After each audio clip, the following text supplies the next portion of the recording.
بسم الله الرحمن الرحيم الحمد لله نحمده ونستعينه ونستغفره ونؤمن به ونتوكل عليه ونعوذ بالله من شرور أنفسنا ومن سيئات أعمالنا من يهده الله فلا مضل له ومن يضلل فلا هادي له ونشهد أن لا إله إلا الله وحده لا شريك له ونشهد أن سيدنا ومولانا محمدا عبده ورسوله صلى الله عليه وعلى آله وأصحابه وبارك وسلم تسليما كثيرا كثيرا أما بعد أعوذ بالله من الشيطان الرجيم بسم الله الرحمن الرحيم يا أيها الذين آمنوا إنما الخمر والميسر والأنصاب والأزلام رجس من عمل الشيطان فاجتنبوه لعلكم تفلحون إنما يريد الشيطان أن يوقع بينكم العداوة والبغضاء في الخمر والميسر ويصدكم عن ذكر الله وعن الصلاة فهل أنتم منتهون صدق الله العظيم. سورۃ المائدہ کی 2 آیتوں کی تلاوت کی گئی ہے، آیت نمبر 90 اور 91۔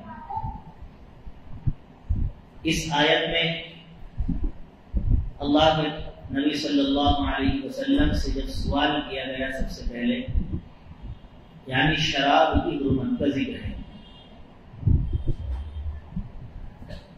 جب نبی صلی اللہ علیہ وسلم مکہ المکرمہ سے مدینہ منورہ ہجرت کر کے تشریف لائے تو عرب والوں میں نشے کا رواج بہت زیادہ تھا۔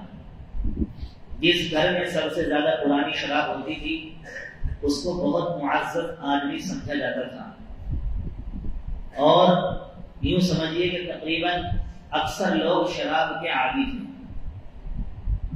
تو سوال کیا گیا یسألونک عن الخمر والمیسر، یہ لوگ تم سے پوچھتے ہیں شراب اور جوئے کے بارے میں، آپ فرما دیجئے فیہما اسم کبیر ومنافع للناس، ان دونوں میں نقصان زیادہ ہے نفع کم ہے۔ کیسے؟ جب انسان جوا کھیلتا ہے اگر وہ جیت جائے بائی چانس، اس کو ایسا لگتا ہے کہ میں نفع میں ہوں، لیکن جب ہارنے پر آتا ہے تو پھر ہار کر سب تباہ و برباد ہو جاتا ہے۔ تو ایک طرف اس کو فائدہ بھی نظر آ رہا ہے لیکن دوسری طرف نقصان۔ تو پہلی جو نصیحت ان کو کی گئی، کیونکہ شراب کے وہ اتنے زیادہ عادی تھے کہ شراب گھٹیوں میں پڑی ہوئی تھی۔ اب کوئی آدمی جس چیز کا اتنا زیادہ عادی ہو اس کو ایک دم نہیں چھڑایا جا سکتا، آہستہ آہستہ اس کی تربیت کی جاتی ہے۔ جیسا کہ حضرت مولانا قاری طیب صاحب رحمۃ اللہ علیہ جو دارالعلوم دیوبند کے 55 سالہ محتمم ہیں، ان کے پاس ایک چرسی آیا اور آ کر کے کہا حضرت میں چھوڑنا چاہتا ہوں لیکن مجھ سے چھوٹتی نہیں، جب چھوڑتا ہوں بیمار ہو جاتا ہوں۔ حضرت نے فرمایا کتنی چرس استعمال کرتے ہو؟ کہا 10 گرام۔ کہا اب 10 گرام ایک ہفتے میں جو کرتے ہو اس میں سے 1 گرام کم کر دو، 9 گرام پیا کرو۔ پھر جب دوبارہ بلایا تو پھر 1 گرام کم کرا دی۔ اس طرح کرتے کرتے اس کی عادت چھوٹ گئی اور اس کو پھر چھوڑنے میں مشقت نہیں ہوئی۔ یہی اصول شراب کے بارے میں اور جوا جس کے وہ دونوں عادی تھے اہل عرب، اللہ تعالیٰ نے ان سے کہا فیہما اسم کبیر ومنافع للناس، اس میں نقصان زیادہ ہے نفع کم ہے۔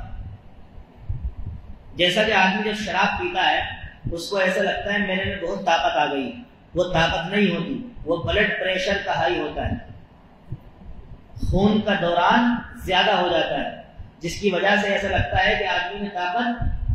عام طور پر بھی بغیر شراب کے بھی اگر بی پی ہائی ہو جائے تو انسان اپنے آپ کو زیادہ طاقتور محسوس کرتا ہے، حالانکہ وہ طاقت نہیں ہوتی، وہ ایک بلڈ پریشر کا دورہ تیز ہونا ہے بس، اس کے علاوہ اس کی کچھ حیثیت نہیں ہے۔ تو فرمایا فیہما اسم کبیر ومنافع للناس۔ تو اس نصیحت سے کچھ لوگوں نے شراب چھوڑ دی، لیکن اب بھی بہت سارے لوگ تھے جو شراب پیتے تھے، صحابہ کرام بھی تھے ان میں جو شراب پیتے تھے، کیونکہ ابھی شراب کی حرمت کا حکم نازل نہیں ہوا۔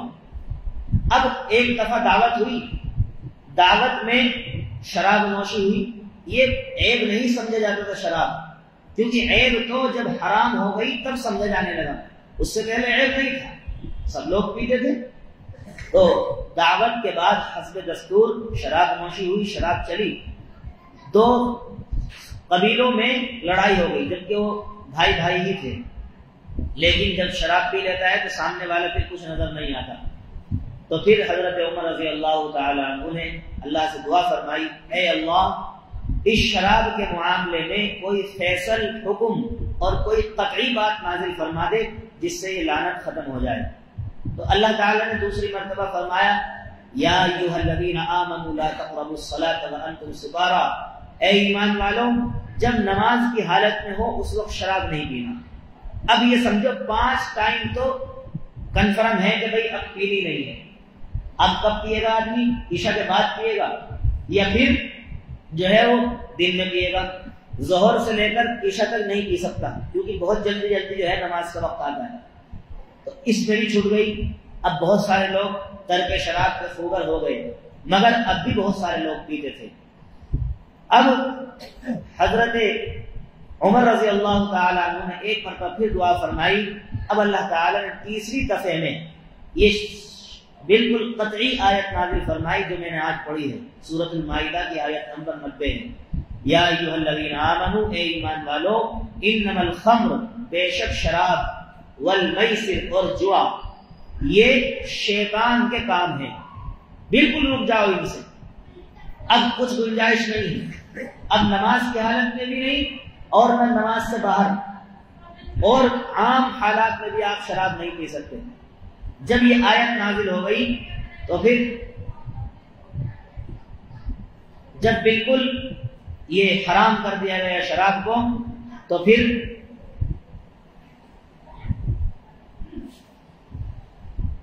جب شراب کی حرمت صحیح طور پر نازل ہو گئی تو جن کے گھروں میں مٹکوں میں شراب رکھی ہوئی تھی سب نے اپنے مٹکے توڑ دیے اور بہا دیا۔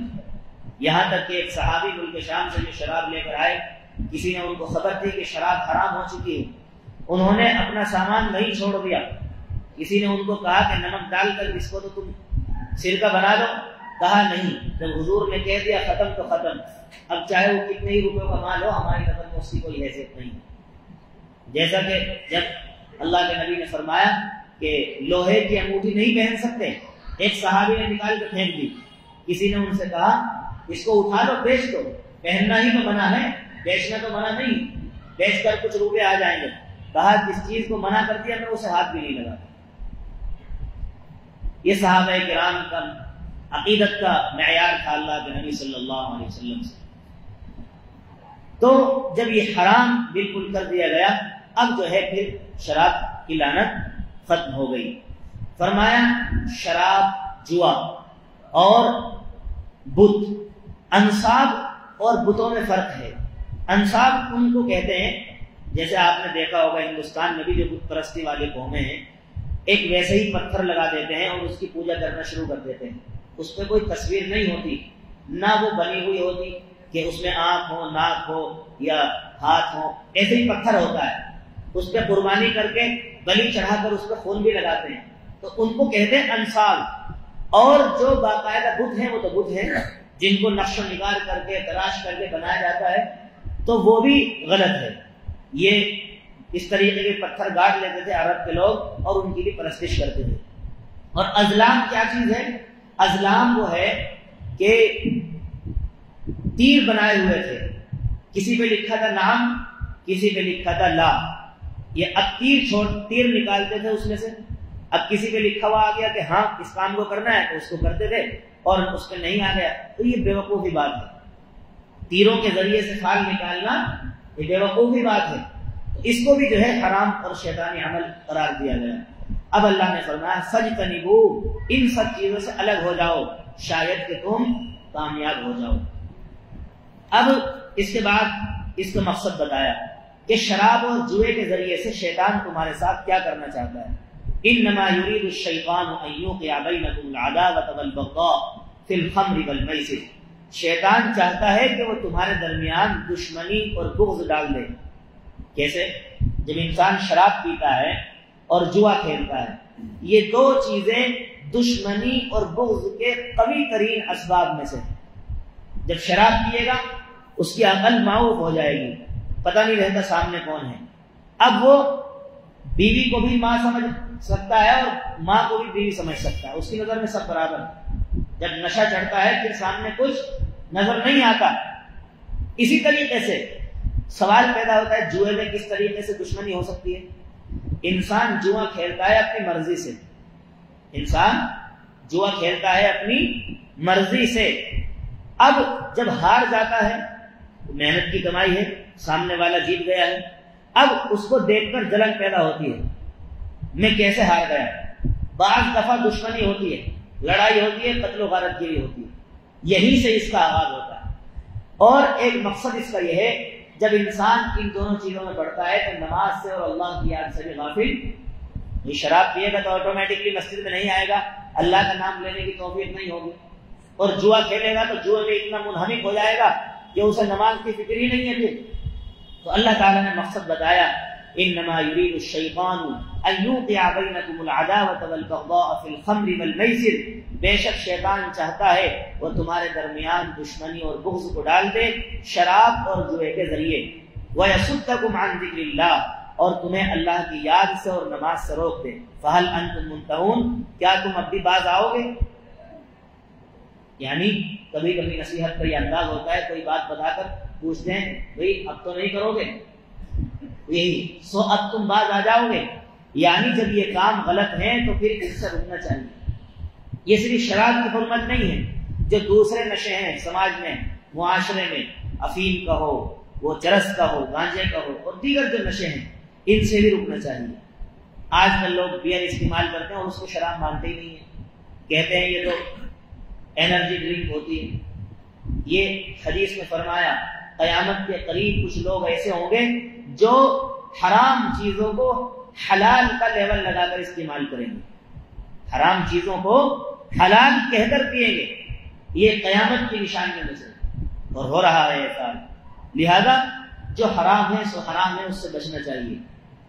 سگریٹ پیتے ہیں لوگ، کہتے ہیں سگریٹ حرام نہیں ہے، میں آپ کی بات بڑی رکھتا ہوں، سگریٹ حرام نہیں ہے، مکروہ، لیکن آپ صرف اس کو اس نظریے سے کیوں دیکھ رہے ہیں؟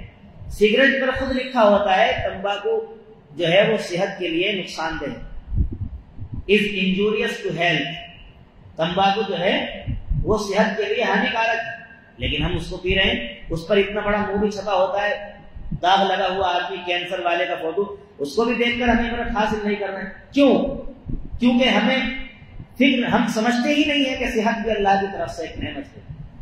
حضرت ابن عباس رضی اللہ عنہ کی روایت ہے، فرماتے ہیں نعمتان، اللہ کے نبی علیہ الصلوۃ والسلام نے فرمایا نعمتان مغبون فیہما کثیر من الناس الصحۃ والفراغ، دو نعمتیں ایسی ہیں جن میں لوگ اکثر جن کو ملتی نہیں ہیں، نمبر ایک صحت کی نعمت، نمبر دو فراغت کی نعمت۔ صحت ہر کسی کے پاس نہیں ہوتی، کہ کوئی شوگر کا مریض ہے، کوئی بی پی کا مریض ہے، کوئی ٹی بی کا مریض ہے، کوئی کسی چیز کا مریض ہے، اور فراغت نہیں ہوتی۔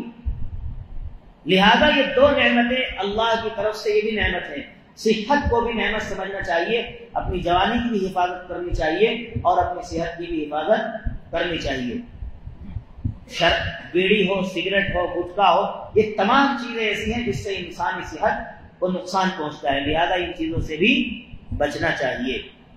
اب جب اس آیت کی تفسیر چل رہی ہے تو دو چار پانچ باتیں ہیں جو اطباء اور حکماء کی تفاسیر میں نقل کی گئی ہیں۔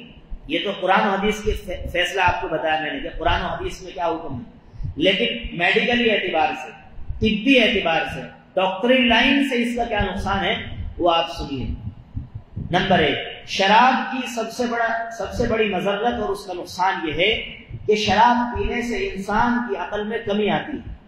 جس ٹائم پیتا ہے اس ٹائم تو رہتی نہیں ہے، جب نشہ اتر جاتا ہے تو بھی پینے سے بھی عقل میں کمی آتی ہے، اسی لیے بعض دفعہ وہ کچھ کہتا ہے اسے پتہ نہیں ہوتا میں کیا کہہ رہا ہوں۔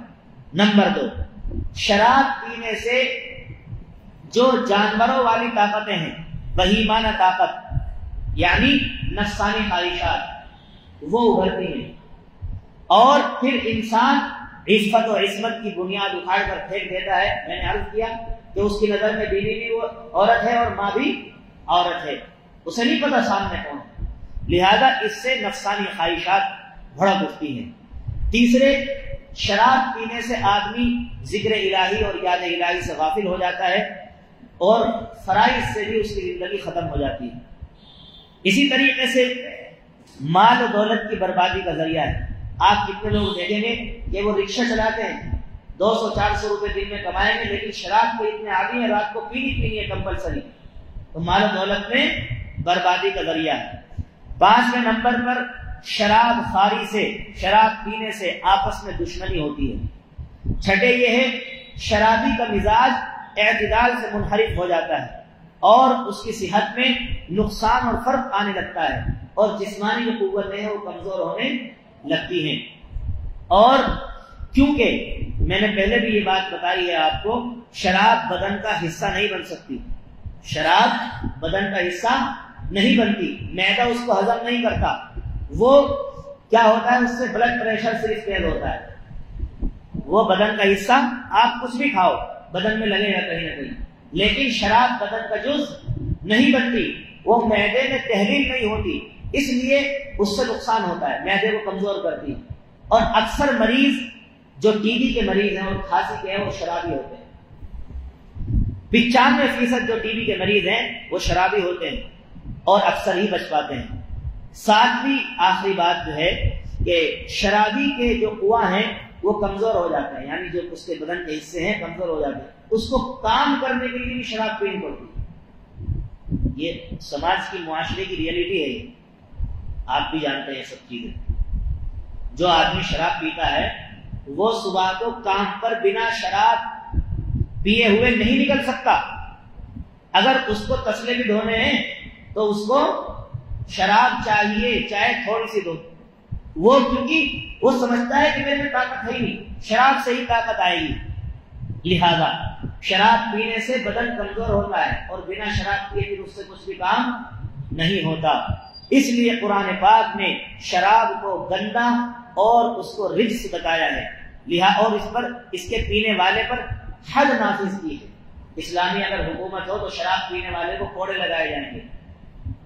4 چیزوں کی جو حد ہے وہ قرآن سے ثابت ہے، اس میں ایک شراب پینے، لہذا شراب پینے والے پر اسلام کی طرف سے حد متعین کی گئی، جو شراب پیے گا اسلامی حکومت اگر کہیں ہے تو اس پر کوڑے لگیں گے۔ لہذا ہمیں دعا کرنی چاہیے کہ اللہ تعالیٰ پوری دنیا سے، خاص طور پر اس ملک سے، اس بستی سے شراب کی لعنت کو ختم فرمائے، پورے معاشرے سے جو بھی مسلمان اس لعنت کے اندر مبتلا ہیں اللہ تعالیٰ ان کو ہدایت عطا فرمائے، اور اس یہ بد عادت ہے، بری عادت ہے، اللہ اس سے چھٹکارا نصیب فرمائے۔ آمین۔ وآخر دعوانا الحمدللہ۔